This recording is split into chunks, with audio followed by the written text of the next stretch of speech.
एक समय की बात है। एक छोटे से गांव में रामू नाम का एक गरीब किसान रहता था। उसके पास थोड़ी सी जमीन थी जिससे वह मुश्किल से अपने परिवार का पेट पाल पाता था। फिर भी रामू हमेशा ईमानदार और संतुष्ट रहता था। वह हर दिन भगवान की पूजा करता और विशेष रूप से माँ लक्ष्मी का स्मरण करता था। गांव में ही एक सेठ धनराज रहता था जिसके पास बहुत धन दौलत थी, लेकिन उसका मन कभी शांत नहीं रहता था। वह हमेशा और अधिक धन पाने की लालसा में रहता था। एक दिन दीपावली की रात आई। पूरे गांव में दीप जल रहे थे। रामू ने अपने छोटे से घर को साफ किया, मिट्टी की दीपक जलाए और माँ लक्ष्मी की पूजा की। उसके पास ज़्यादा कुछ नहीं था, लेकिन उसने सच्चे मन से भक्ति की। उस रात माँ लक्ष्मी ने सोचा कि आज पृथ्वी पर जाकर देखे कि कौन उनका सच्चा भक्त है। वे एक साधारण स्त्री का रूप धारण करके गांव में आई।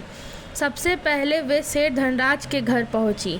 वहां बहुत रोशनी, सजावट और भव्यता थी। माँ लक्ष्मी ने दरवाज़ा खटखटाया। सेठ ने दरवाज़ा खोला, लेकिन साधारण स्त्री को देखकर बोला, जाओ यहाँ से, अभी मेरे पास तुम्हारे लिए समय नहीं है। माँ लक्ष्मी मुस्कुराई और आगे बढ़ गई। फिर वे रामू के छोटे से घर पहुंची। वहां कम रोशनी थी, लेकिन वातावरण में शांति और भक्ति थी। रामू ने दरवाज़ा खोला और उस स्त्री को देखकर तुरंत बोला, माँ अंदर आइए, मेरे पास ज़्यादा कुछ नहीं है, लेकिन जो है वह आपका है। रामू और उसकी पत्नी ने उस स्त्री को पानी दिया, थोड़ा सा भोजन कराया और बहुत सम्मान से बैठाया। उनकी सच्ची सेवा देखकर माँ लक्ष्मी बहुत प्रसन्न हुई। तभी माँ लक्ष्मी अपने असली रूप में प्रकट हुई। घर में दिव्य प्रकाश फैल गया। रामू और उसकी पत्नी आश्चर्यचकित होकर उनके चरणों में गिर पड़े। माँ लक्ष्मी बोली, रामू, तुमने मुझे सच्चे मन से अपनाया है।